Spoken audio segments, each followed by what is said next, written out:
இன்னைக்கு ஆஃபீஸ்க்கு மகாவையும் வர சொல்லியிருந்தாள் திவ்யா. ஆனால் இவ கிளம்புன மாதிரியே தெரியல. ஒருவேளை மறந்துட்டாளோ இல்லை ஆஃபீஸ் வேலை எப்படி செய்யறதுன்னு பயந்துருப்பாளோ?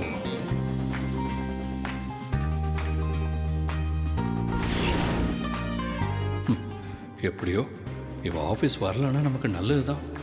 ஏகப்பட்ட வேலை இருக்கு. இன்னைக்கு இருக்கிற டென்ஷனுக்கு இவ வராமல் இருக்கிறது தான் பெட்டர்.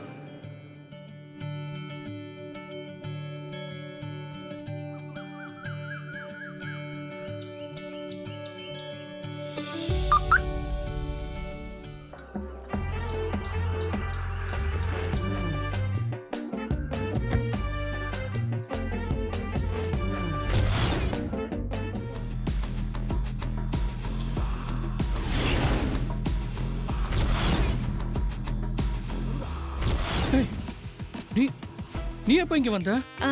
நான் ஒரு 1/2 மணி நேரத்துக்கு முன்னாடியே கார்ல வந்து உட்காந்துட்டேன். 1/2 மணி நேரமா கார்லயே இருக்க? ஆமாங்க, முதல் நாளே ஆபீஸ்க்கு லேட்டா போக கூடாதுல்ல, அதனாலதான். அதுக்காக நான் வரதுக்கு முன்னாடியே கார்ல ஏறி உட்காந்துப்பியா? நானா பண்ணலங்க. அப்புறம் திவ்யாக்கா தான் சொன்னாங்க. திரு கிளம்புற அவசரத்துல உன்னை கூட்டிட்டு போக மறந்தாலும் மறந்துருவாரு. ஆபீஸ் வேலை நிறைய இருக்கறதால டென்ஷனா தான் கிளம்புவாரு. லேட் பண்ணிடாத மகா, கார்ல போய் உட்கார்ந்துக்கோன்னு திவ்யாக்கா தான் சொன்னாங்க. அதான் உங்களுக்கு முன்னாடியே ரெடியாகி அப்பவே வந்து உட்கார்ந்துட்டேன்.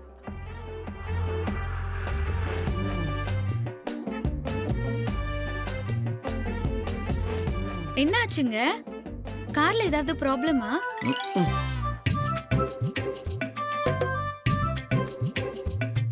எல்லாம் என் நேரம்.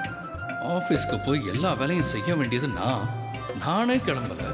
எனக்கு முன்னாடி இவ கிளம்பி உட்காந்துருக்கா. எல்லாம் என் தலையெழுத்து.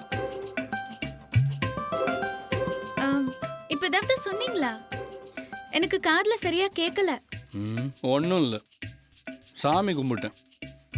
ஓ அப்படியா? எந்த வேலையா இருந்தாலும் முதல்ல சாமி கும்பிட்டுட்டு தான் ஆரம்பிக்கணும்னு எங்க பாட்டி சொல்லுவாங்க. ரொம்ப முக்கியம். முதல் நாள் ஆபீஸ்க்கு வரேன்னா அதான் நான் காலையிலே சாமி கும்பிட்டுட்டு தான் கிளம்பினேன்.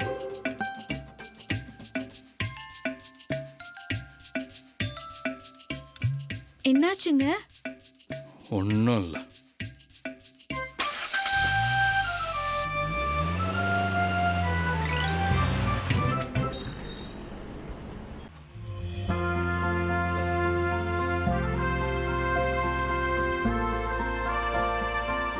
இவ ஆஃபீஸ் வந்து என்ன பண்ண போறான்னு தெரியலையே.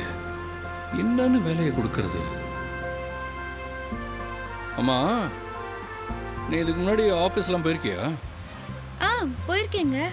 அது எப்படிங்க ஒருத்தவங்க இது வரைக்கும் ஆஃபீஸ்க்கே போகாம இருக்க முடியும்? அடிக்கடி போயிருக்கேன். ஓ, கிராமத்தில் வளர்ந்த பொண்ணு அடிக்கடி ஆஃபீஸ் போயிருக்கேன்னு சொல்ற. எந்த ஆஃபீஸ் போன? போஸ்ட் ஆஃபீஸ் போயிருக்கேங்க. என்னது, போஸ்ட் ஆஃபீஸா? ஆமாங்க, நிறைய தடவை போயிருக்கேன். எப்பயாவது எங்க பாட்டி யாருக்காவது லெட்டர் எழுதி கொடுத்து அதை போஸ்ட் பண்ண சொல்லுவாங்க. என்னாச்சுங்க?